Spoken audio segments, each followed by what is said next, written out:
अस्सलाम वालेकुम students, welcome to the revision class of chapter number 11।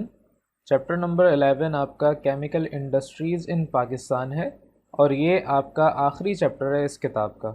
आपकी केमिस्ट्री के टोटल 4 पोर्शंस हैं। एक आपके पास है इनऑर्गेनिक, दूसरा आपके पास है ऑर्गेनिक, तीसरा आपके पास है बायोकेमिस्ट्री, इसमें आप बायो से रिलेटेड काम करते हैं, बायो से रिलेटेड आपके टॉपिक्स हैं। और चौथा आपके पास है इंडस्ट्रीज़ ऑफ पाकिस्तान यानी केमिकल इंडस्ट्रीज़। तो यहाँ पे आपके किताब के टोटल 4 पोर्शंस हैं।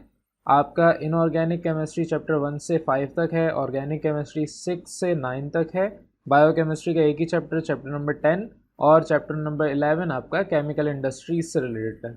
अब यहाँ पर आपका ये आखिरी चैप्टर है इस किताब का, और इस चैप्टर के अंदर ज़्यादातर आपके टॉपिक्स वैसे आपने पढ़े हुए, लेकिन यहाँ पर आपके पास केमिकल इंडस्ट्रीज़ पाकिस्तान में कौन कौन सी हैं और कौन कौन से यहाँ पे सेक्टर्स हैं, इंडस्ट्रियल सेक्टर्स केमिकल से रिलेटेड, वो सारी बातें यहाँ पर डिस्कस करेंगे। तो चलते हैं चैप्टर की तरफ। सबसे पहला टॉपिक इस चैप्टर का है फर्टिलाइज़र्स। अब फर्टिलाइज़र्स आपकी खाद को कहा जाता है। तो इसके अंदर आपके पास ज़्यादातर इनऑर्गेनिक सॉल्ट्स होते हैं, जिसके अंदर एलिमेंट्स जैसे कि नाइट्रोजन, फास्फोरस, पोटेशियम वगैरह ये सब इंक्लूड होते हैं, और ये आपके पास किसी भी पौधे की ग्रोथ और डेवलपमेंट के लिए बहुत ज़्यादा इम्पोर्टेंस रखता है। अब अगर आप चाहते हैं कि आपने कोई भी फसल लगाई है, खेती बाड़ी की है, और उस फसल में ज़्यादा से ज़्यादा आपको आउटपुट मिले, तो कोई भी आप अपनी खेती बाड़ी करते हैं, फसल उगाते हैं, तो वहाँ पर मैक्सिमम यील्ड हासिल करने के लिए आप फर्टिलाइज़र को इंट्रोड्यूस करवाते हैं इन द सॉइल। जो भी आपकी मिट्टी है वहाँ पर आप फर्टिलाइज़र को इस्तेमाल करते हैं, और वहाँ पर फिर आपकी फसल ज़्यादा अच्छी तरीके से ग्रो करती है और आपके पास ज़्यादा से ज़्यादा आउटपुट मिलता है।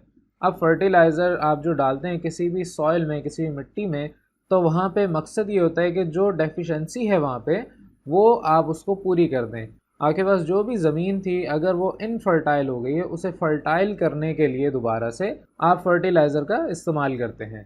अब फर्टिलाइज़र करता क्या है, ये बेसिकली पीएच को मेंटेन करता है आपकी मिट्टी की टुवर्ड्स न्यूट्रलिटी या स्लाइटली अल्कलाइनिटी। आपके पास या तो स्लाइटली अल्कलाइन होगा या न्यूट्रल होगा, यानी कि आपकी पीएच जो है वो 7 to 8 होगी, या आपके पास जो मिट्टी है जहाँ पे पीएच अबव 10 है या बिलो 3 है, उसको हम कहते हैं स्टेराइल हो गई, यानी कि अब यहाँ पर खेती बाड़ी नहीं हो सकती, बंजर ज़मीन हो गई है। तो जहाँ पे भी आपकी पीएच इस तरीके से कम या ज़्यादा मिलती है, उसे आप न्यूट्रल या स्लाइटली अल्कलाइन करने के लिए फर्टिलाइज़र्स की मदद लेते हैं, ताकि आपकी जो फसल है अब वो आराम से ग्रो हो सके। अब फर्टिलाइज़र्स आपके पास मेनली 2 टाइप्स के हैं। एक आपके पास ऑर्गेनिक, दूसरा मिनरल फर्टिलाइज़र्स। ऑर्गेनिक फर्टिलाइज़र्स की अगर बात करें तो उसके अंदर आपके पास मैन्योर्स या पीट वगैरह ये इंक्लूड होते हैं। ज़्यादातर हम मिनरल फर्टिलाइज़र मैन्युफैक्चर करते हैं, तो मिनरल फर्टिलाइज़र आपके पास बेसिकली ऑब्टेन किए जाते हैं, जिनका रॉ मटेरियल आपके पास यहाँ पर लिस्टेड है। आपके पास बहुत सारे इंपॉर्टेंट मिनरल फर्टिलाइज़र यहाँ पर डिस्कस किए गए हैं, जैसे कि पहला आपके पास है नाइट्रोजीनस फर्टिलाइज़र। यहाँ पर आपके पास वो फर्टिलाइज़र जिसके अंदर nitrogen as a essential element मौजूद है, for example urea, ammonium nitrate, ammonium sulphate वगैरह, ये सारे आपके पास नाइट्रोजीनस फर्टिलाइज़र्स हैं। इसी तरीके से नेक्स्ट आपके पास पोटेसिक फर्टिलाइज़र्स, आपके पास जैसे कि चिली सॉल्ट पेपर है, पोटेशियम नाइट्रेट है, ये सारे आपके पोटेसिक फर्टिलाइज़र्स हैं। नेक्स्ट आपके पास है फॉस्फेटिक फर्टिलाइज़र, जहाँ पर फॉस्फेट ग्रुप आ जाए, ऐसे आपके फर्टिलाइज़र्स को फॉस्फेटिक फर्टिलाइज़र कहा जाता है। जैसे कि आपके पास सुपर फॉस्फेट या ट्रिपल फॉस्फेट, ये भी आपके पास फॉस्फेटिक्स फर्टिलाइज़र हैं। अब जो रॉ मटेरियल है इन फर्टिलाइज़र्स का, वो फॉस्फेट रॉक या फॉस्फोराइट है, ये आपके पास उसका केमिकल फार्मूला है। आपके पास यहाँ पर वाटर के अंदर ये इनसॉल्युबल होने की वजह से डायरेक्टली प्लांट्स में एब्जॉर्ब नहीं हो पाते। एसिमिलेटेड का मतलब डायरेक्टली उनके अंदर एब्जॉर्ब नहीं होते। तो आप क्या करते हैं, सबसे पहले इनको कन्वर्ट करते हैं सॉल्युबल फॉर्म में, और उसके बाद फिर प्लांट उनको अपनी रूट्स की मदद से एब्जॉर्ब कर लेते हैं। अब सुपर फॉस्फेट को देखते हैं थोड़ा डिटेल में। ये आपके पास ऑब्टेन होता है by mixing phosphorite with sulphuric acid. आप एक स्पेशल चैम्बर में इनको मिक्स करते हैं, और फिर आपके पास कुछ इस तरीके से रिएक्शन होता है, और आपको यहाँ पर एक तरह से वाटर सॉल्युबल प्रोडक्ट मिल जाता है। और जो आपका मिक्सचर है प्राइमरी फॉस्फेट या जिप्सम का, ये आपके पास सुपर फॉस्फेट कहलाता है, और ये तकरीबन 18 से 20% एसिमिलेबल होता है आपके फॉस्फेट में, यानी कि आपके प्लांट्स वगैरह इसको एब्जॉर्ब कर सकते हैं इतनी क्वांटिटी में। नेक्स्ट आपके पास है ट्रिपल फॉस्फेट, और इसको हम हासिल करते हैं by decomposing phosphorite with phosphoric acid. आप अपने फॉस्फोराइड को फॉस्फोरिक एसिड के साथ डिकम्पोज करते हैं तो आपको यहाँ पे ट्रिपल फॉस्फेट मिलता है। ट्रिपल फॉस्फेट के अंदर ऑलमोस्ट 48% एसिमिलेबल फॉस्फेट होता है, जो कि about 3 times ordinary super phosphate से ज़्यादा है। अब यहाँ पर जो आपको पैराग्राफ गिवन है, इसके अंदर पाकिस्तान के अंदर जो चीज़ें हैं, जो आपके पास डाटा है, उससे रिलेटेड डिस्कशन हुई हुई है। तो पाकिस्तान क्योंकि एक एग्रीकल्चर कंट्री है और ये सारे गवर्नमेंट ने इनिशिएटिव्स कब कब क्या क्या लिए थे और ये सारा डाटा आपको ख़ुद पढ़ना है। ये सारी बातें आप खुद पढ़ेंगे तो आपकी ये नॉलेज ही है, अदरवाइज़ यहाँ पर कुछ ऐसी बात नहीं जो मुझे समझानी पड़े। ये सिंपल डाटा है, स्टैटिस्टिक्स है, तो ये सारा काम आपका है। कौन सी फैक्ट्रीज़ हैं पाकिस्तान में जहाँ पर आपके पास फर्टिलाइज़र बनता है, वो सारे यहाँ पर लिस्ट की गई हैं। तो ये सारे टॉपिक्स आपने खुद पढ़ने। हम चलते हैं अपने नेक्स्ट टॉपिक की तरफ, विच इज़ डिटर्जेंट्स। अब डिटर्जेंट्स क्या हैं? डिटर्जेंट आपके basically soap plus cleansing agent हैं। ये आपके झाग वगैरह इतना नहीं बनाते जितने आपके साबुन बनाते हैं, और ये क्लीन करते हैं आपके किसी भी सरफेस को या आपके कपड़े वगैरह को। ये बेसिकली कॉम्प्लेक्स ऑर्गेनिक सॉल्ट्स हैं जिसके अंदर बहुत लंबी चेन मॉलिक्यूल्स की है, यानी लॉन्ग चेन मॉलिक्यूल्स हैं, और ये रिएक्ट करते हैं with the ions of salts जो आपके हार्ड वाटर के अंदर मौजूद होते हैं। हार्डनेस ऑफ वाटर आपके पास होती है बेसिकली कैल्शियम और मैग्नीशियम आयन की वजह से, जो कि आपके रिएक्ट करते हैं कार्बोनेट या सल्फेट्स या आपके क्लोराइड से। तो बेसिकली अगर आपके पास किसी भी इस वाटर के अंदर कैल्शियम मैग्नीशियम के आयंस मौजूद हैं तो वो आपके पास हार्ड वाटर बनाएंगे। तो आपके डिटर्जेंट्स बेसिकली क्या करते हैं, ये प्रोड्यूस करते हैं सॉल्युबल कंपोनेंट्स जो आपके डर्ट और ग्रीस वगैरह उसके अंदर रेडिली सेपरेट आउट हो जाती है, और फिर उसके बाद आप इनको अलग कर लेते हैं। आपके पास यहाँ पर जो कंपोनेंट्स हैं ये अलग हो जाते हैं, और अगर कपड़ों में फॉर एग्जांपल मिट्टी वगैरह लग गई है तो इस प्रोसेस की वजह से ये आपका सेपरेशन हो जाती है। इसको डिटेल में स्टडी करते हैं। तो स्ट्रक्चर के ऊपर अब बात कर रहे हैं। आपका जो डिटर्जेंट का बेसिक स्ट्रक्चर है वो बेसिकली 2 हिस्सों में तकसीम है। एक आपका कहलाता है हाइड्रोफोबिक पार्ट, दूसरा हाइड्रोफिलिक पार्ट। हाइड्रोफोबिक का मतलब वाटर रिपेलिंग और हाइड्रोफिलिक का मतलब वाटर अट्रैक्टिंग। आपके ये 2 पार्ट्स होते हैं डिटर्जेंट्स के अंदर। सोप के अंदर भी ऑलमोस्ट यही 2 पार्ट्स होते हैं। तो basically hydrophobic part is long hydrocarbon chain जो कि आपके आपस में कोवलेंटली बॉन्डेड है, और क्योंकि ये नॉन पोलर होते हैं इनकी नेचर में, तो इस वजह से ये ऑयल और ग्रीस को अपनी तरफ अट्रैक्ट करते हैं, जो कि ऑल्सो नॉन पोलर हैं। तो ज़ाहिर नॉन पोलर दूसरे नॉन पोलर मटेरियल को आपस में अट्रैक्ट करेगा। और इसी तरीके से नेक्स्ट पार्ट जो इसका है हाइड्रोफिलिक पार्ट, ये स्मॉल क्वांटिटी में होता है, स्मॉल आयनिक ग्रुप है, जैसे कि आपका सल्फोनेट हो गया, सल्फेट हो गया, आपका क्वाटर्नरी एल्युमिनियम ग्रुप हो गया। क्वाटर्नरी जिस तरह टर्शरी था उसी तरह क्वाटर्नरी 4 आपके पास यहाँ पर अल्काइल रेडिकल्स हैं, और इसी तरीके से हाइड्रोक्सिल ग्रुप वगैरह, ये सारे आपके स्मॉल ग्रुप कहलाते हैं, स्मॉल आयनिक ग्रुप्स। ये तो आपके डिटर्जेंट्स के हैं। अगर सोप की बात करें तो वहाँ पर आपके पास कार्बोजाइल ग्रुप होता है। तो यहाँ स्ट्रक्चर आपको गिवन है सोप का, तो ये आपका लॉन्ग पार्ट हाइड्रोफोबिक पार्ट और ये आपका हाइड्रोफिलिक पार्ट। इसी तरीके से यहाँ पर भी आपका हाइड्रोफिलिक पार्ट ये है और हाइड्रोफोबिक पार्ट आपका ये लॉन्ग हाइड्रोकार्बन चेन है। और जो आपका हाइड्रोफोबिक पार्ट है ये आपके डिज़ोल्व करता है ऑयल्स वगैरह को, ऑर्गेनिक सब्सटेंस को, और हाइड्रोफिलिक पार्ट आपका वाटर के अंदर आयन को डिज़ोल्व कर लेता है। तो यहाँ पर आपकी जो बेसिक करेक्टरिस्टिक्स हैं सोप और डिटर्जेंट्स की वो ऑलमोस्ट सेम है। और डिटर्जेंट्स के अंदर अगर हम बात करें तो जो हाइड्रोकार्बन चेन है वो बेसिकली पेट्रोलियम से ऑब्टेन की जाती है, और जो आयनिक ग्रुप वहाँ पर है जैसे कि सल्फोनेट या सल्फेट, ये आप सिंथेटिकली इंट्रोड्यूस करवाते हैं with the help of sulphuric acid concentrated अगर है तो। और यहाँ पर जो आपके पास ये 2 पार्ट्स हैं हाइड्रोफिलिक और हाइड्रोफोबिक पार्ट्स, ये बेसिकली अलाउ करते हैं mixing of water with non polar substances जैसे कि ऑयल और ग्रीस। आपके पास जो पानी है उसके अंदर ऑयल और ग्रीस वैसे मिक्स नहीं हो सकता, लेकिन with the help of detergents अब ये मिक्सेबल हैं, यानी कि ये आपस में मिक्स हो जाते हैं, बाद में आप इसको सेपरेट आउट कर सकते हैं। अब वो जो फिनोमेना है डिटर्जेंट का कि किस तरीके से डर्ट वगैरह रिमूव करता है, अब उसको स्टडी करते हैं। तो डिटर्जेंट्स जितने भी हैं ये बहुत आसानी से मिट्टी को रिमूव कर लेते हैं।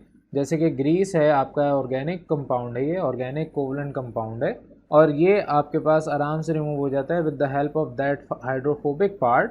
तो जो आपका हाइड्रोफोबिक पार्ट है डिटर्जेंट्स के अंदर, ये सबसे पहले आपके ग्रीस को बहुत जल्दी डिज़ोल्व करता है क्योंकि दोनों नॉन पोलर हैं। और जो आपका हाइड्रोफिलिक पार्ट है डिटर्जेंट्स के अंदर, ये पानी के अंदर डिज़ोल्व हो जाता है दोनों पोलर हैं इस वजह से। तो अब अगर आपने अपनी वॉशिंग मशीन के अंदर ये डिटर्जेंट्स डाला और अपने कपड़े डाले, तो कपड़ों के अंदर जो भी आपकी डर्ट ग्रीस वगैरह कुछ लगा हुआ था, अब डिटर्जेंट के साथ वो पहले रिएक्ट करेगा, कपड़ों की जो सरफेस है उससे वो निकलेगा, और जो आपकी वॉशिंग मशीन है वो एजिटेशन क्रिएट करती है, वो आपको मिक्स करती है। तो बेसिकली जो आपके पास स्लाइट एजिटेशन क्रिएट हो रही है, उसमें आपके पास जो ग्रीस डर्ट वगैरह थी वो रिमूव हो गई, और जो पानी उसके अंदर मौजूद था उसके साथ वो डर्ट मिक्स होके चली गई। तो ये पूरा फिनोमेना है आपके पास डिटर्जेंट्स का, कि किस तरीके से आपके डिटर्जेंट्स एक्शन करते हैं और आपके डर्ट ग्रीस वगैरह को रिमूव करते हैं। और जो आपके पास कैल्शियम और मैग्नीशियम सॉल्ट हैं, वो आपके डिटर्जेंट्स के अंदर सॉल्युबल हो जाते हैं विद वाटर, क्योंकि हमने अभी बात की थी कि आपके हार्ड वाटर के अंदर डिटर्जेंट्स बहुत अच्छे से काम करते हैं, और सोप आपका ये काम नहीं कर पाता, इस वजह से ये इनसॉल्युबल रहता है। अगर कहीं पे आप चले जाएं जहाँ पे आपके पास वाटर हार्ड वाटर है, तो वहाँ पे साबुन से अगर आप हाथ धोने की कोशिश करेंगे तो आप कभी भी हाथ धो नहीं सकेंगे, झाग नहीं बना सकेंगे। हाथ तो धुल जाएंगे लेकिन आपका झाग नहीं बनेंगे। लेकिन वहीं पे अगर आप उसी सेम वाटर में डिटर्जेंट डाल दें तो उसके अंदर आपके पास थोड़े बहुत झाग भी बन जाएंगे, और आपका जो पानी है उसके अंदर कैल्शियम और मैग्नीशियम सॉल्ट की वजह से जिस वजह से हार्डनेस थी, वो आपका हार्ड वाटर अब सॉफ्ट वाटर में कन्वर्ट होना शुरू हो जाएगा। तो यही आपके पास रीज़न है जिसकी वजह से डिटर्जेंट्स हार्ड वाटर के अंदर यूजेबल हैं, और आपके पास कोई वेस्टेज नहीं होता है in the form of scum. Scum यहाँ पर आपको प्रेसिपिटेट के फॉर्म में कहा हुआ है, स्कम बेसिकली आप कीचड़ वगैरह को कहते हैं। तो ये सारी चीज़ें आपके पास नहीं होती। अब डिटर्जेंट्स आपके पास बहुत ज़्यादा क्वांटिटी में, बहुत ज़्यादा अलग अलग ब्रांड नेम से मौजूद हैं, और थाउजेंड्स ऑफ डिटर्जेंट्स आपके पास अब इस वक्त मौजूद हैं जो कि एज अ वॉशिंग पाउडर या वॉशिंग लिक्विड इस्तेमाल किए जा रहे हैं। तो आपके जो स्पेसिफिक डिटर्जेंट्स हैं वो मैन्युफैक्चर किए जाते हैं फॉर अ पर्टिकुलर पर्पस, ताकि जो चीज़ आप अचीव करना चाह रहे हैं, अगर आपको कपड़ों को धोना है तो आपके पास डिटर्जेंट्स अलग हैं, अगर आपको यहाँ पर कोई फ़र्श वगैरह साफ़ करना है तो उसके लिए अलग आपके पास कंपोनेंट्स हैं। तो यहाँ पर आपके पास डिफरेंट पर्पस के लिए डिफरेंट डिटर्जेंट्स इस्तेमाल किए जाते हैं, और उनके अंदर एक special specific kind of hydrocarbon chain होती है जिसमें आप एक या एक से ज़्यादा आयनिक ग्रुप को अटैच करते हैं। तो ये सारे आपके पास डिटर्जेंट से रिलेटेड बातें थी। पाकिस्तान के अंदर डिटर्जेंट इंडस्ट्री बहुत ज़्यादा इस्तेमाल होती है, यानी कि बहुत हाई लेवल पे आपके पास इंडस्ट्रीज़ मौजूद हैं। आपके पास सिर्फ एक डिसएडवांटेज यहाँ पे डिस्कस किया डिटर्जेंट का ओवर सोप, साबुन से कंपैरिजन में, वो ये है कि आपके पास जो हाइड्रोकार्बन चेन है, अनलाइक दोज ऑफ सोप्स जो कि आपके ड्राइव किए जाते हैं फ्रॉम फूड सब्सटेंसेस, जैसे आपके पास फैट्स या ऑयल्स हो गए, ये फूड सब्सटेंस में से आप ड्रॉ कर लेते हैं और फिर आप साबुन बना लेते हैं। लेकिन आपके पास यहाँ पर डिटर्जेंट के अंदर जो फैट या ऑयल इस्तेमाल किया जाता है वो पेट्रोलियम से इस्तेमाल किया जाता है, जिसकी वजह से ये आपके ब्रेक डाउन नहीं हो पाते with the help of bacteria, और उसे आप बाद में अलग नहीं कर सकते, आप उसको बायोडिग्रेडेबल नहीं कह सकते। तो ये एक आपके पास डिसएडवांटेज है इसका। तो यहाँ पर आपके पास डिटर्जेंट्स का टॉपिक भी क्लियर होता है। अब चलते हैं नेक्स्ट टॉपिक की तरफ जो कि है ग्लास। ग्लास आपके पास एक तरह से हद से ज़्यादा इस्तेमाल होने वाला सब्सटेंस है, यानी आप जहाँ देखेंगे वहाँ आपका ग्लास इस्तेमाल हुआ होगा लाजमी। आपके खिड़की का शीशा है, कोई आप बर्तन जिसमें पानी वगैरह पी रहे हैं या कुछ भी, वो ग्लास से बना होता है। ग्लास आपके पास एक इम्पॉर्टेंट आर्टिफिशियल सिलिकेट है। ऑर्डनरी सॉफ्ट ग्लास या जिसको आप सोडा ग्लास कहते हैं, ये बेसिकली मिक्सचर है सोडियम सिलिकेट और कैल्शियम सिलिकेट का। इसको बनाने का तरीका क्या है, मैन्युफैक्चरिंग किस तरह से, कि आप इसको हीट करते हैं मिट्टी के साथ, सोडा के साथ और सोडियम सल्फेट एंड लाइमस्टोन के साथ, एक फर्नेस में, एक भट्टी के अंदर आप इसको अराउंड 1400 डिग्री सेंटीग्रेड तक पिघलाते हैं, और फिर उसके बाद आपका यहाँ पर ग्लास ऑब्टेन होता है। तो रिएक्शन इसका सिंपल सा है, आपने यहाँ पर सोडियम कार्बोनेट को सिलिका यानी कि सैंड के साथ मिक्स किया, सोडियम सिलिकेट आया। इसी तरीके से कैल्शियम कार्बोनेट को मिट्टी के साथ मिक्स किया, आपके पास कैल्शियम सिलिकेट आया। और क्योंकि ये सब एक साथ मिक्स हैं तो आपके पास जो ग्लास है वो फॉर्म हो जाता है। अब ये जो ग्लास है ये बेसिकली आपके पास सॉलिड नहीं है, लगता तो हमारे पास सॉलिड है लेकिन ये ट्रू सॉलिड नहीं है। वजह उसकी ये है कि इसके जो मॉलिक्यूल्स हैं ये अरेंज नहीं है properly in a definite pattern. आपने पढ़ा है कि सॉलिड, लिक्विड और गैस में बेसिकली अरेंजमेंट का फ़र्क है। आपके मॉलिक्यूल्स अगर डेफिनेट पैटर्न में अरेंज होंगे तो वो आपके सॉलिड कहलाएंगे, और अगर इनडेफिनेट पैटर्न होगा तो या तो लिक्विड या गैस कहलाएंगे। तो glass basically is a super cooled liquid, यानी कि आपके पास जो सॉलिड सोल्यूशन है वो आपका क्रिस्टलाइजेशन के बगैर अगर आ जाए तो उसे हम कहते हैं ये सुपर कूल्ड लिक्विड है। और ग्लास के मॉलिक्यूल्स अरेंज होते हैं इन रैंडम पोजीशंस, जैसे आपके किसी भी लिक्विड के अंदर आपके मॉलिक्यूल्स की अरेंजमेंट होती है। इस वजह से आपके पास जो ग्लास है उसका कोई स्पेसिफिक शार्प मेल्टिंग पॉइंट नहीं है, ये किसी भी मेल्टिंग पॉइंट में उस रेंज के अंदर ये मेल्ट होना शुरू हो जाते हैं। और ये आपके पास जैसे जैसे इसको हीट करेंगे ग्रेजुअली, ये आपके पास ज़्यादा से ज़्यादा प्लास्टिक नेचर के अंदर कन्वर्ट होना शुरू हो जाएगा। जैसे जैसे टेम्परेचर बढ़ाएंगे वैसे वैसे ये आपका प्लास्टिसिटी शो करेगा। और यहाँ पर एक प्रॉपर्टी है कि हाइड्रोफ्लोरिक एसिड ग्लास के ऊपर अटैक कर लेता है और आपके ग्लास के पोर्स जो होते हैं, यानी कि जो आपकी खाली जगहें होती हैं, वहाँ से ये रिंस आउट होना शुरू हो जाता है। और यहाँ पर हम हाइड्रोफ्लोरिक एसिड को इस्तेमाल करते हैं ताकि डिज़ाइंस वगैरह जो ग्लास के ऊपर आपको नज़र आते हैं वो बन सकें। और ये जो आपकी डिज़ाइनिंग होती है, ये जो आपके पास शेप दी जाती है ग्लास के ऊपर डिफरेंट पैटर्न्स की, वो प्रोसेस आपका कहलाता है इचिंग। तो यहाँ तक आपके पास ग्लास की बातें थी। अब टाइप्स ऑफ ग्लासेस की बात करते हैं कि ग्लास कितने टाइप्स के हैं। वैसे तो बहुत सारे टाइप्स के हैं, लेकिन आपके पास जैसे कि ऑर्डिनरी विंडो ग्लास जो आपकी खिड़की के ऊपर शीशा लगा होता है, ये मिक्सचर है सोडियम एंड कैल्शियम सिलिकेट्स का। इसको मैन्युफैक्चर करने का तरीका हमारे पास वही है, आपने मिट्टी ली, सैंड, सोडा और लाइम स्टोन आपने लिया, आपस में रिएक्ट करवाया, आपके पास यहाँ पर ऑर्डिनरी विंडो ग्लास आ गया। इसके अलावा दूसरी आपके पास ग्लास की टाइप है रिफ्रैक्टरी पोटेशियम ग्लास, यानी पोटेशियम ग्लास आपके पास बनता है, रिफ्रैक्टरी कहते हैं जिसका टेम्परेचर बहुत हाई अचीव किया जा सकता है, हाई टेम्परेचर तक वो रेजिस्ट करता है। तो आप इसको मैन्युफैक्चर करते हैं, जहां आपने सोडा डाला था वहां पर आप पोटैश डालते हैं और आपके पास अब जो ग्लास आता है वो पोटेशियम ग्लास आता है। ये आपके ज़्यादातर जो केमिकल ग्लास वेयर्स होते हैं, जैसे आप लैब्स के अंदर जाएंगे तो आपके बीकर वगैरह ग्लास के होते हैं, वो बनाने के लिए इसको इस्तेमाल किया जाता है, क्योंकि बीकर को आप टेम्परेचर भी देते हैं तो वो ख़राब नहीं होता, या उसमें आप एसिड भी डालते हैं तो वो ख़राब नहीं होता। तो इस तरीके से आपके जो केमिकल ग्लास वेयर्स हैं और इंडस्ट्रियल लेवल पे भी इससे बनाए जाते हैं। इसके अलावा एक और आपके पास पायरेक्स ग्लास है, और ये आपका बोरोसिलिकेट मिक्सचर है जिसको आप प्रोड्यूस करते हैं by using boron oxide in place of silica. आप मिट्टी की जगह बोरॉन ऑक्साइड का इस्तेमाल करते हैं, तो ये आपके पास ग्लास अचीव हो जाता है, मिल जाता है। और इसकी प्रॉपर्टी ये है कि ये बहुत ज़्यादा sudden changes of temperature with stand कर लेता है, बर्दाश्त कर लेता है। और ये आपका पायरेक्स ग्लास आपने ज़्यादातर लेबॉर्ट्री के अंदर इस्तेमाल करते हुए देखा होगा, लेबॉर्ट्री एपरेटस के तौर पे भी ये इस्तेमाल किया जाता है। अब पायरेक्स ग्लास की यहाँ पर प्रॉपर्टी डिस्कस की गई है कि इसका बहुत ही कम लो कोफिशिएंट ऑफ एक्सपेंशन होता है, यानी कि ये बहुत ज़्यादा एक्सपेंड हो जाता है जब इसको हीट किया जाता है, और ये पाकिस्तान में मैन्युफैक्चर नहीं होता। इसके अलावा जो कलर्ड ग्लासेस होते हैं इसको मैन्युफैक्चर करते हैं by adding certain transition metal oxides, यानी कि अगर आप कॉपर ऑक्साइड इस्तेमाल करेंगे तो लाइट ब्लू कलर का ग्लास मिलेगा, कोबाल्ट ऑक्साइड में डार्क ब्लू, क्रोमेट में ग्रीन। इसी तरीके से अगर आप सिलीनियम ऑक्साइड या जिंक ऑक्साइड इस्तेमाल करेंगे तो आपके पास रेड कलर का ग्लास ऑब्टेन होगा। तो ये सारे आपके पास ग्लास के टाइप्स थी, इनकी प्रॉपर्टीज़ थी। इसके अलावा पोजीशन इन पाकिस्तान आपके पास यहाँ पर गिवन है कि कहाँ पर ग्लास आपके पास बनता है, कौन कौन सी इंडस्ट्रीज़ हैं, ये सारा आपका काम है पढ़ना। अब हम चलते हैं अपने नेक्स्ट टॉपिक की तरफ। रेयॉन फाइबर है बेसिकली ये, अब इसको हम डिस्कस करते हैं। रेयॉन आपके पास कंसीडर्ड किया जाता है as a man made fibre, synthetic fibre है ये। एक साइंटिस्ट थे जिन्होंने आपके पास ये डिस्कवर किया था 1884 में। वो बेसिकली इन्वेस्टिगेट कर रहे थे सिल्क वॉर्म की डिजीज़ को, तो वहाँ पर उनको रेयॉन यानी कि एक फ़ाइबर नज़र आया जो कि सिल्क वॉर्म से आप ऑब्टेन करते हैं, और ये आपके पास मैकेनिकली ऑब्टेन किया जाता है फ्रॉम सिल्क वॉर्म, यानी कि सिल्क वॉर्म के अंदर से ही ये जनरेट हो रहा होता है। तो उन्होंने ऑब्ज़र्व किया कि जो स्टार्टिंग मटेरियल था वो बेसिकली सेलुलोज था।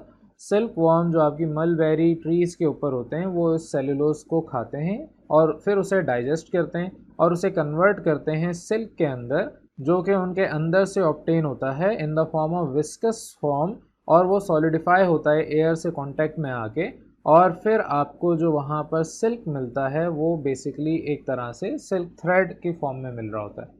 जिस तरह कोई भी मकड़ी है वो अपना जाला बनाती है, स्पाइडर वेब आप जिसको कहते हैं, तो वो बेसिकली जिस तरह से बनता है वो मकड़ी के अंदर से ही थ्रेड निकल रहा होता है। तो इसी तरह से सिल्क वॉर्म भी आपके पास उसके अंदर से ही ये सिल्क थ्रेड निकल रहा होता है।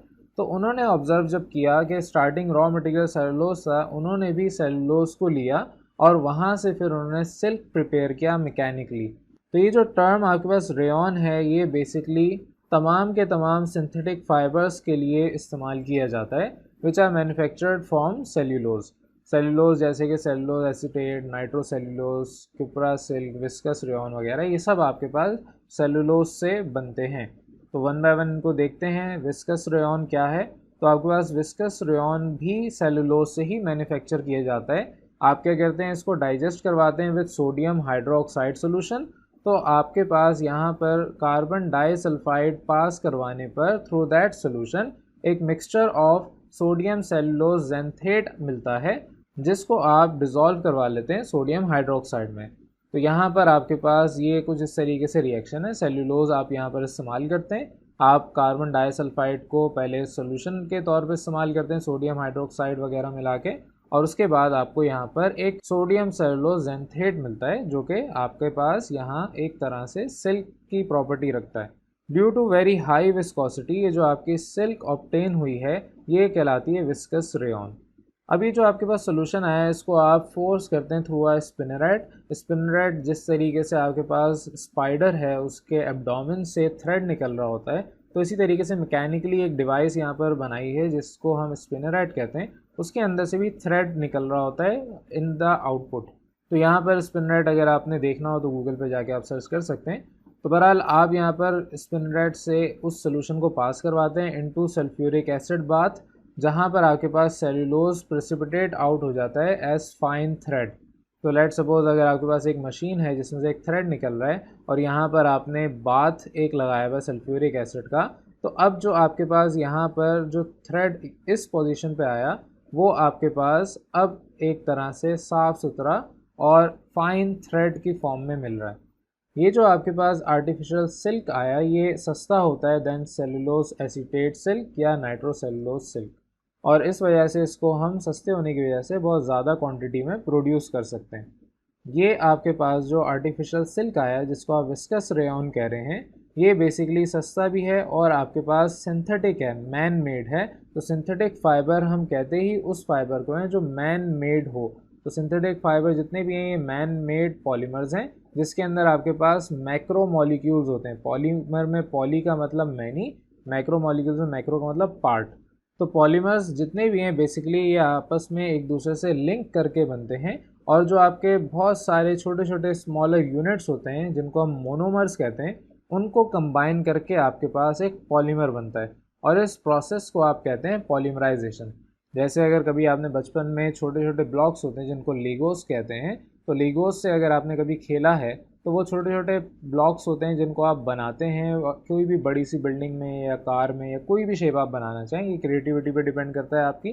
तो उसी तरीके से यहाँ पर छोटे छोटे स्मॉलर मॉलिक्यूल्स होते हैं, स्मॉलर यूनिट्स होते हैं जिनको हम मोनोमर्स कहते हैं। वो मोनोमर्स आपस में मिल के बहुत ज़्यादा लार्ज चेन स्ट्रक्चर बनाते हैं जिसको हम कहते हैं पॉलीमर्स। तो सिंथेटिक फाइबर्स जितने भी हैं ये बेसिकली आपके ऑब्टेन किए जाते हैं बाय कंडेंसेशन पॉलीमराइजेशन।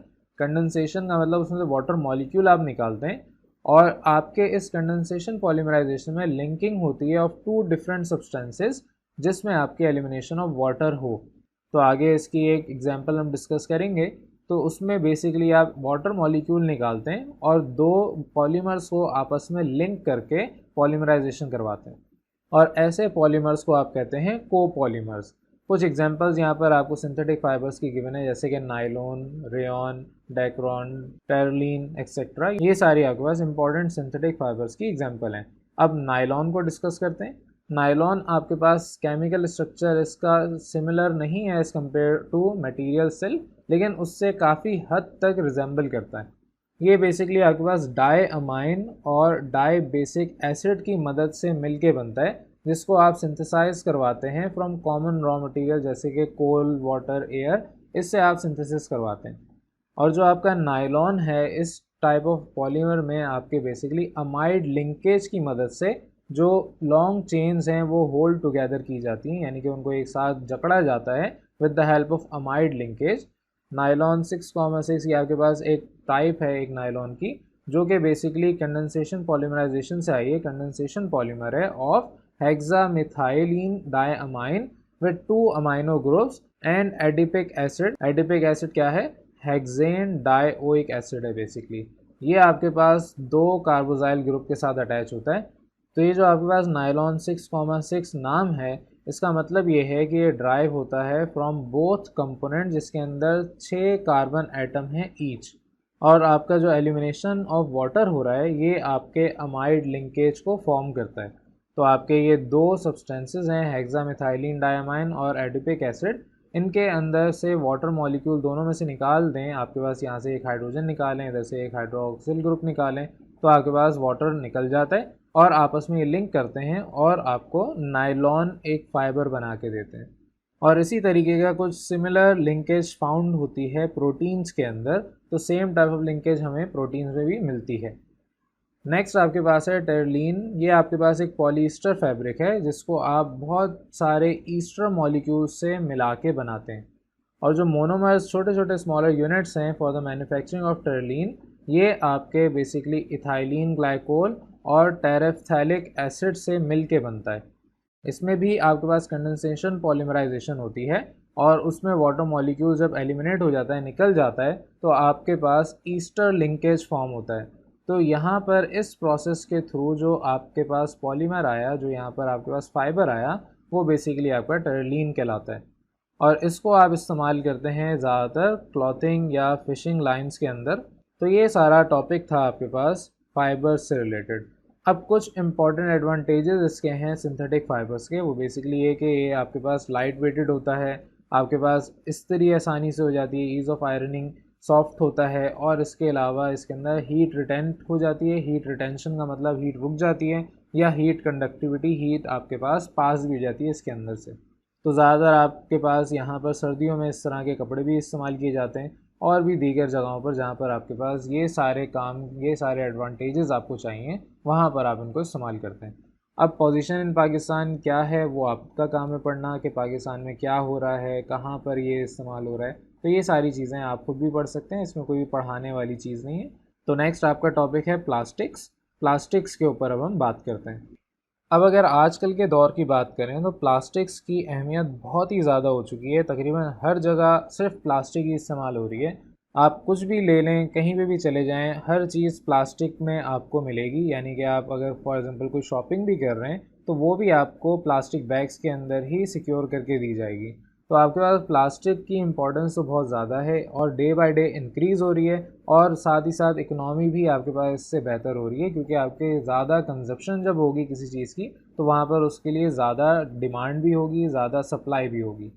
अब प्लास्टिक बेसिकली क्या है, ये आपके मैक्रो मॉलिक्यूल्स हैं जो कि आपके पास मिलते हैं by the formation of polymerization of simple molecules.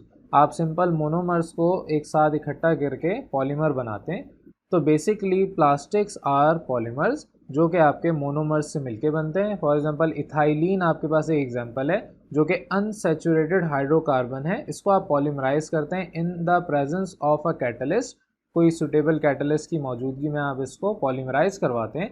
Ethylene unsaturated होता है क्योंकि आपको अगर याद हो तो बेसिकली आपके अल्केन्स, अल्कीन्स और अल्काइंस, ये तीन आपके पास टाइप ऑफ हाइड्रोकार्बन हैं, जिसमें से एक जो कि सिंगल बॉन्ड रखता है अल्केन, वो सैचुरेटेड है। बाकी आपके इथाइलिन यानी कि अल्कीन्स और अल्काइंस दोनों अनसैचुरेटेड हाइड्रोकार्बन्स हैं। तो यहाँ पर होता क्या है, बेसिकली जो आपके पास एक एक्स्ट्रा डबल बॉन्ड फॉर्म हुआ है ये ओपन होता है और आपके पास एक अनस्टेबल मॉलिक्यूल आ जाता है। अब यहाँ पर जो अनस्टेबिलिटी की वजह से ये फ़ौरन से दूसरे बराबर वाले ही एलिमेंट के साथ, बराबर वाले इथाइलिन कंपाउंड के साथ रिएक्ट करने की कोशिश करेगा, और जितने भी एक जैसे इसकी तरह के मैक्रो मॉलिक्यूल्स होंगे उनके साथ ये अब बॉन्ड फॉर्मेशन करेगा। ज़ाहिर है वो आपका बॉन्ड तो ओपन हो गया, जो इसमें डबल बॉन्ड एक्स्ट्रा बॉन्ड था ये ओपन होके बाकी के साथ रिएक्ट करेगा।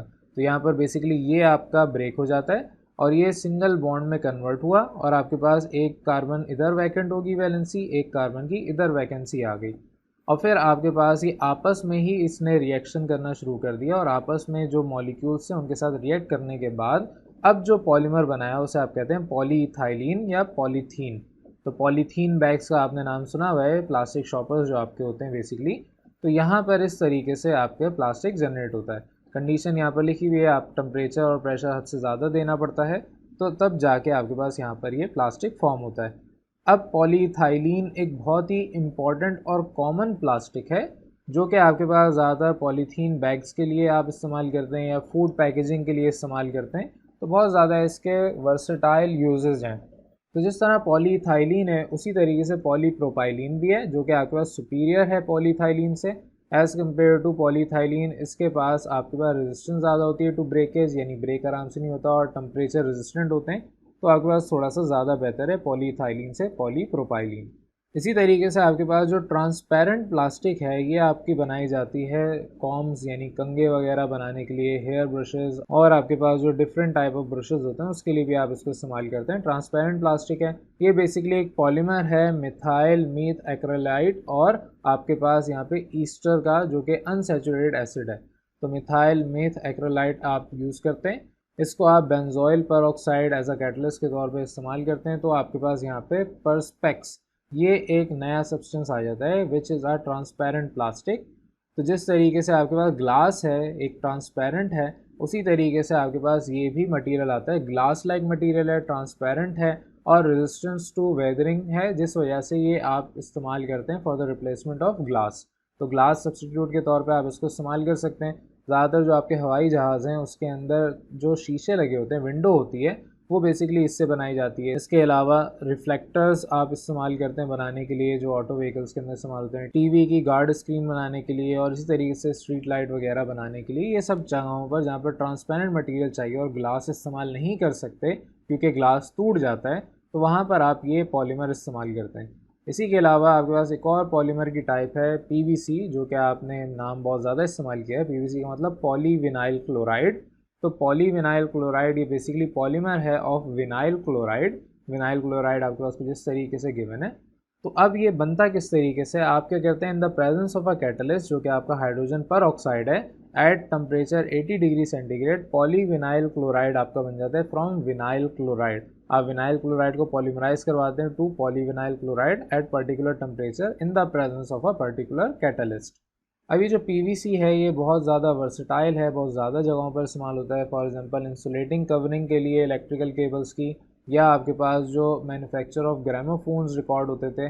ग्रामोफोन अगर आपने पुराने ज़माने के फ़ोन्स देखे हों, साउंड यानी कि म्यूज़िक जिस पे चलाते थे, एक आपके पास डिस्क होती थी, उसके ऊपर आप सुई रखते थे, और फिर आपके पास यहाँ पर एक बड़ा सा स्पीकर लगा हुआ होता था इसी डिवाइस के अंदर, जो कि आपको साउंड प्रोड्यूस करके देता था, और ये आपकी डिस्क रोटेट होती थी।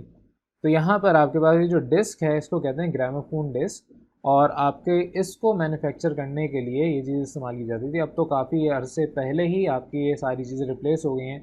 अब तो मोबाइल फ़ोन्स के अंदर और दीगर चीज़ों के अंदर ये म्यूज़िक प्ले हो जाते हैं। लेकिन पुराने ज़माने में जब ये सारे गैजेट्स नहीं थे तो वहाँ पर ये रिकॉर्ड, ये डिस्क बनाई जाती थी, और फिर आपका जो भी साउंड ट्रैक है, म्यूज़िक है, वो चलाया जाता था। तो उसकी मैन्युफैक्चरिंग के लिए भी इस्तेमाल किया जाता है। इसके अलावा सूट केस कवरिंग वगैरह, ये सारी चीज़ों के लिए आप अपने पीवीसी को इस्तेमाल करते हैं। पीवीसी के पाइप्स भी आपके घर में लगे हुए होंगे, तो वो भी आपके पास इसी सेम मटेरियल से बनते हैं। तो जिस तरह से पीवीसी है उसी तरह पीवीए है, पॉलीविनाइल एसीटेट। ये आपके पास पॉलीमर है of vinyl acetate. Vinyl acetate आपके पास इस तरीके से, और इसे आप यूज़ करते हैं in the manufacturing of chewing gums, जो आप बबल वगैरह खाते हैं, या आपके जो वाटर प्रूफिंग ऑफ टेक्सटाइल्स है, टेक्सटाइल आपका कपड़े वगैरह या जो भी उससे रिलेटेड आपका मटेरियल है, उसकी वाटर प्रूफिंग करने के लिए आप पीवीए का इस्तेमाल करते हैं। तो ये भी एक टाइप ऑफ प्लास्टिक है। इसी तरीके से आपके पास बेकलाइट है, पॉलीमर है एक, ये आपके पास बनता है फिनॉल और फॉर्मल्डिहाइड से। तो बेकलाइट आपके पास बेसिकली बहुत इंपॉर्टेंट पॉलीमर है। ये आपके पास इस्तेमाल किया जाता है फॉर द मैन्युफैक्चरिंग या making off button, switches, electrical boards, camera, radio या उनके कंपोनेंट्स वगैरह, ये सब बनाने के लिए आप बेकलाइट की मदद लेते हैं। अब ये बनता कैसे है, आपके पास फिनॉल दो हैं और एक फॉर्मल्डिहाइड है। यहाँ से फिनॉल का हाइड्रोजन और इधर से हाइड्रोजन निकला और ये ऑक्सीजन निकला। तो अगर दो हाइड्रोजन और एक ऑक्सीजन मिलके वाटर मॉलिक्यूल बनाएंगे, कंडेंसेशन पॉलीमराइजेशन होगी, यानी कि वाटर एलिमिनेट होगा, और आपके पास ये जो बॉन्ड फ्री हुए ये उस जगह पर जाके आपके पास पॉलीमर स्ट्रक्चर बनाएंगे, यानी कि मोनोमर से आपका पॉलीमर कन्वर्ट करेंगे। तो ये आपके बेकलाइट को बनाने का तरीका था। अब क्योंकि हमारे पास प्लास्टिक ज़्यादातर कंसिस्ट करते हैं ऑफ हाई मॉलिक्यूलर कंपाउंड, जिसको हम पॉलीमर कह रहे हैं, लेकिन आपके पास वेरियस कंपोजिशंस भी ऑब्टेन की जाती है by mixing polymer with fillers या प्लास्टिसाइजर्स वगैरह। ये सब आप इस्तेमाल करते हैं फॉर एडिशन। कोई भी आपको काम करना है, अगर आपको फॉर एग्जांपल प्लास्टिसाइज़र को ऐड करवाना है तो आप क्या करेंगे, इसको ऐड करवा के आपको एनहेंस्ड प्रॉपर्टी मिलेगी, आपको प्रॉपर्टी में चेंज मिल जाएगा जो आपको डिज़ायरेबल है, यानी जो भी आप चाहते हैं उसके अंदर चेंज आ जाए, वो आप कोई भी एडिशन प्रोडक्ट पॉलीमर में डाल के अचीव कर लेते हैं। तो यहाँ पर for example addition of plasticizer अगर करते हैं तो आपके पास ब्रिटलनेस रिड्यूस हो जाती है और आपकी इलास्टिसिटी इम्प्रूव हो जाती है प्लास्टिक की। तो अगर मुझे अपनी प्लास्टिक को मजबूत बनाना है और उसकी इलास्टिसिटी बढ़ानी है तो मैं प्लास्टिसाइजर्स ऐड कर दूंगा पॉलीमर्स के अंदर। एक डिसएडवांटेज आपके पास आर्टिफिशियल प्लास्टिक का यहाँ पर ये डिस्कस किया गया है कि जब आपके पास सॉल्वेंट इवेपरेट हो जाएगा तो उसकी रिजिडिटी में इंक्रीज़ आ जाएगा और जो आपकी इलास्टिसिटी है वो लॉस हो जाएगी। तो यहाँ पर आप बेशक ऐड करवा दें पॉलीमर के अंदर कोई भी चीज़, तो आपके यहाँ आर्टिफिशियल प्लास्टिक जो भी आपने बनाया है उसके अंदर एक टाइम के बाद जब सॉल्वेंट उसका एवेपरेट हो जाएगा तो आपके पास रिजिडिटी में इंक्रीज़ हो जाएगा और इलास्टिसिटी भी वो अपनी डिक्रीज़ कर देगा, लॉस कर देगा। तो ये डिसएडवांटेज है। तो यहाँ पर हम फिलर्स या प्लास्टिसाइजर्स वगैरह ऐड इसलिए करते हैं ताकि ये आपके पास टाइम पीरियड लंबा हो जाए, आपके पास सॉल्वेंट इतनी जल्दी इवेपरेट ना हो। तो फॉर एग्जांपल फिलर आप अगर यूज़ कर रहे हैं तो ये बेसिकली इंक्रीज़ कर देता है मैकेनिकल स्ट्रेंथ प्लास्टिक की, और जो आपके पास कॉस्टली पॉलीमर्स हैं उन्हें ये प्रिजर्व कर देता है, सेव कर देता है, ताकि आप इसको लॉन्गर रन के लिए इस्तेमाल कर सकते हैं। ज़्यादा वक्त आपको मिल जाता है इस्तेमाल इसको करने का। बहुत सारे डिफरेंट आपके पास फिलर्स यूज़ किए जाते हैं, जैसे कि आपके पास वुड फ्लोर है, सॉ डस्ट है, ये सारे आपके पास फिलर्स के तौर पे इस्तेमाल किए जाते हैं। तो ये सारी आपके पास प्रॉपर्टीज़ वगैरह थी, सारी बातें थी रिलेटेड टू योर प्लास्टिक। अब प्लास्टिक आपके पास जनरली टफ़ होते हैं, रेजिस्टेंट होते हैं to the action of acid and alkalis, और आपके पास टम्परेचर के चेंज से इनमें कोई इतना ख़ास अफेक्ट नहीं आता। और इसी के साथ साथ प्लास्टिक्स के अंदर आपके पास एक अच्छी खासी रेंज होती है ऑफ डिफॉर्मेबिलिटी एंड मोल्डेबिलिटी।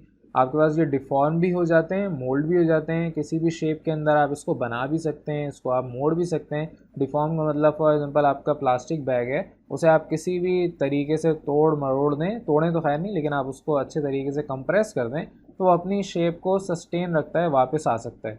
मोल्डेबिलिटी का मतलब ये कि आप उसे किसी भी शेप में बना सकते हैं। आप प्लास्टिक को चेयर की फॉर्म में भी बना सकते हैं, आप उसके शॉपर्स बैग्स भी बना सकते हैं, आप उससे कोई भी दिल चाहें उसके अंदर उसको शेप दे सकते हैं, मोल्ड कर सकते हैं।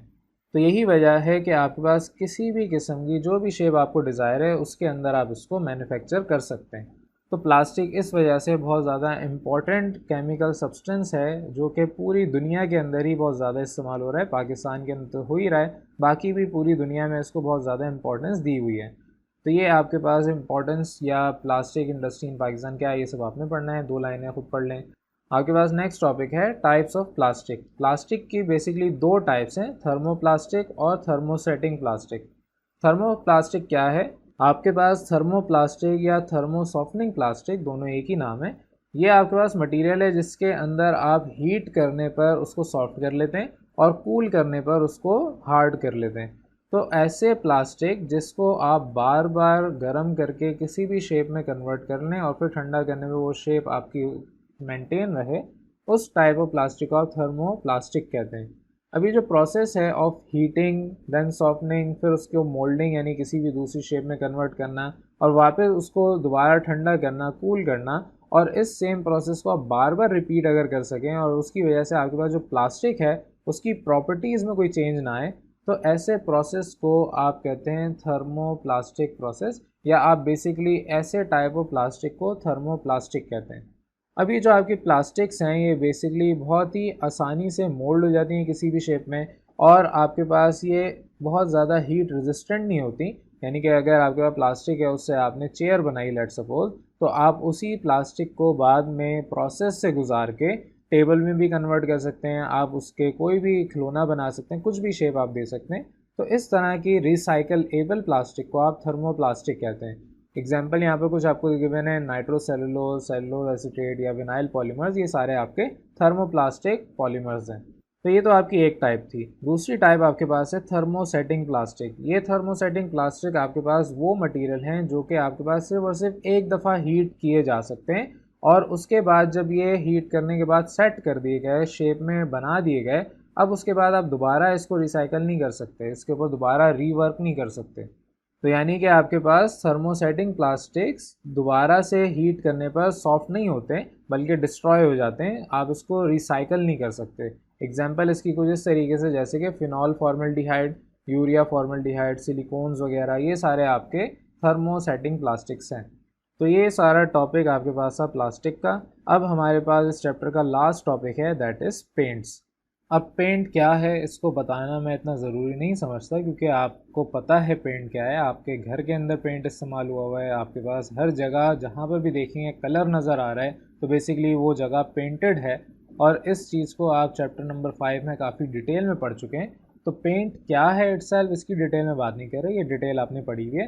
नहीं पढ़ा तो आप ज़रा चैप्टर नंबर 5 में जाके उसको डिटेल में पढ़ लें।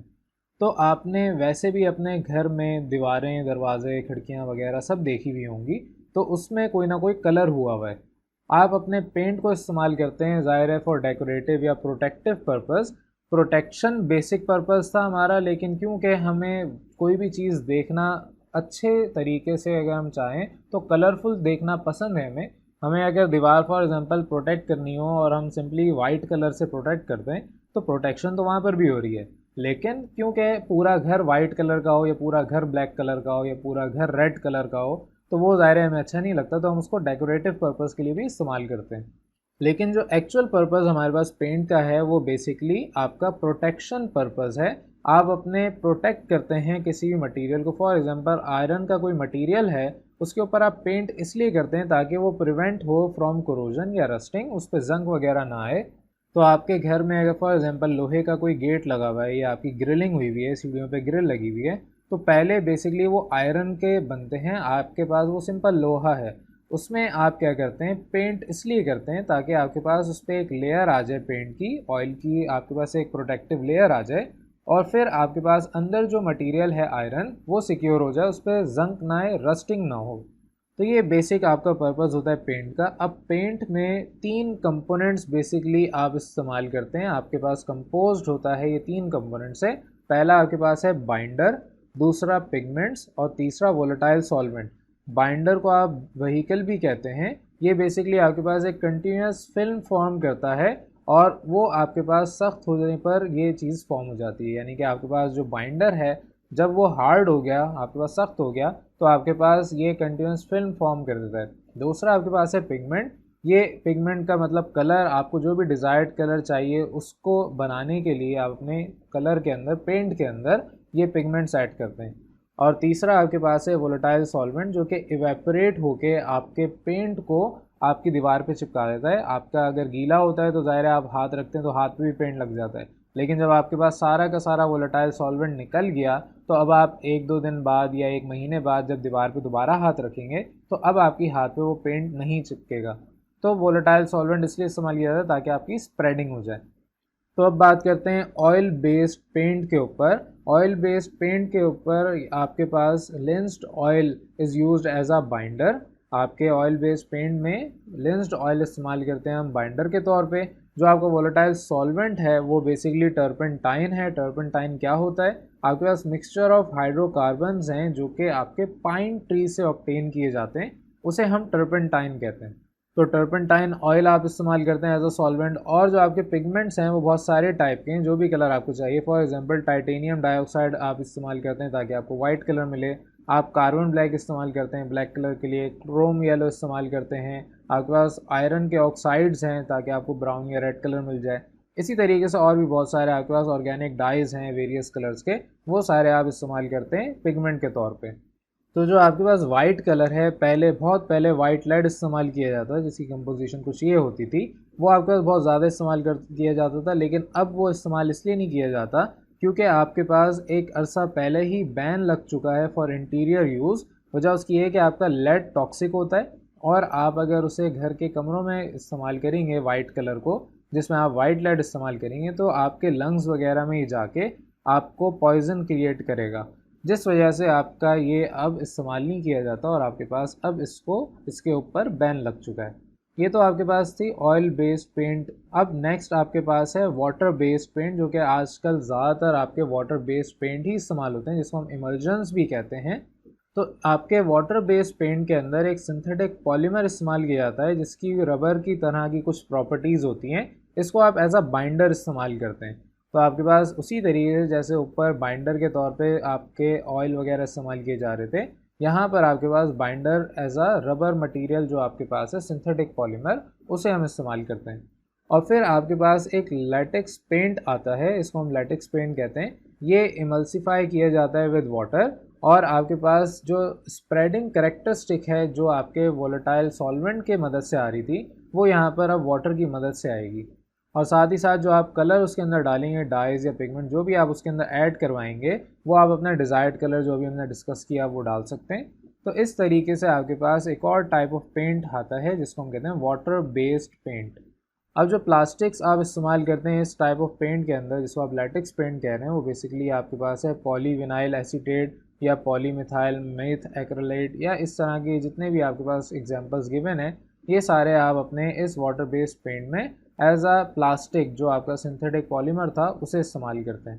तो यहाँ पर आपके पास जो दोनों टाइप के पेंट्स हैं वो बेसिकली आप इस्तेमाल करते हैं, उसे बनाते हैं ताकि आपके पास बहुत ही different variety of colours textures आ जाएं और रेजिस्टेंट आ जाए। यानी आप इसको हर मौसम में इस्तेमाल कर सकते हैं और आपके पास पेंट ख़राब नहीं होता। तो आपकी बहुत ज़्यादा वैरायटी अब तक बन चुकी है, आ चुकी है मार्केट के अंदर। तो ये आपके पेंट का सारा पोर्शन था। अब नेक्स्ट आपका है वार्निशेस। जिस तरह पेंट्स हैं उसी तरह से वार्निशेस भी है, लेकिन वार्निश और पेंट में थोड़ा सा फ़र्क है। आप ज़्यादातर दोनों ही इस्तेमाल करते हैं अपने घर की दीवारों में लगाने के लिए। तो वार्निश क्या है अब उसके ऊपर बात करते हैं। ये बेसिकली एक मिक्सचर है रेजिन्स का, वोलेटाइल ऑर्गेनिक सॉल्वेंट जैसे कि आपके ईथर हो गया वगैरह वगैरह, ये सारे आपके पास ऑर्गेनिक सॉल्वेंट्स हैं, वोलेटाइल ऑर्गेनिक सॉल्वेंट्स। तो जिस तरह आपने ऊपर पेंट में इस्तेमाल किए थे, एक आपके पास रेजिन वहाँ पर बाइंडर के तौर पे इस्तेमाल हो रहा था, तो यहाँ पे रेजिन्स आपके पास इस्तेमाल हो रहे हैं। आपके पास ऑर्गेनिक सॉल्वेंट यहाँ पर ईथर है, ड्राइंग ऑयल जैसे कि लिंस्ड ऑयल की बात की, ये सारे आपके दोनों कंपोनेंट इसमें भी सेम होते हैं। अब होता क्या है, जो आपके रेजिन्स हैं ये डिज़ोल्व हो जाते हैं आपके वोलेटाइल ऑर्गेनिक सॉल्वेंट में, और आपके पास जो ड्राइंग ऑयल है उसको ऐड किया जाता है, और इस तरीके से आपके पास वार्निश ऑब्टेन होता है, वार्निश आपका बन जाता है। अब वार्निश क्योंकि ट्रांसपेरेंट होती है, आपके ज़्यादातर जो लकड़ी का काम हो रहा होता है उसके ऊपर आप पॉलिश करते हैं, उसके में आप वार्निश का इस्तेमाल करते हैं। आपकी दीवारों में पेंट के बाद अगर ग्लॉसी टच चाहिए तो वहाँ पर भी आप वार्निश का इस्तेमाल कर लेते हैं। तो ये आपके पास एक तरह से ट्रांसपेरेंट फिल्म की तरह होती है। तो जो आपका ड्राइंग ऑयल है जैसे कि लिंस्ड ऑयल, वो आपके पास ईस्टर अपने अंदर रखता है ऑफ हाईली अनसैचुरेटेड एसिड, जिसमें आपके पास दो या दो से ज़्यादा डबल बॉन्ड्स होते हैं। तो ये जितने भी ऑयल्स हैं ये क्या करते हैं, ऑक्सीजन को एब्जॉर्ब करते हैं जब आपके एक्सपोज टू एयर होते हैं, और आपके पास एक tough solid water insoluble film generate कर लेते हैं। यानी आपने दीवार पे अगर उसको लगाया और एयर के एक्सपोजर उसको मिल गया, तो आपके पास अब एक अलग से इनसॉल्युबल फिल्म जनरेट होगी जो कि आपके पास टफ होती है और आपके पेंट को अब मज़ीद बहने नहीं देती। तो जितने भी वार्निशेस हैं जब आप इसको अप्लाई करते हैं किसी के ऊपर, आपके जिसमें ड्राइंग ऑयल मौजूद हो, जितनी भी वार्निश हैं जिनके अंदर ड्राइंग ऑयल मौजूद है, इसे आप किसी भी सरफेस पे अप्लाई करेंगे तो वो एक टफ सॉलिड ड्यूरेबल और ग्लॉसी फिल्म जनरेट करके देगा। होता क्यों है ये इस तरीके से, आपके पास ये वॉलेटाइल ऑर्गेनिक सॉल्वेंट जब इवेपोरेट होते हैं तो आपका जो ड्राइंग ऑयल है ये ऑक्सीजन को एब्जॉर्ब करता है, जैसा अभी मैंने डिस्कस किया।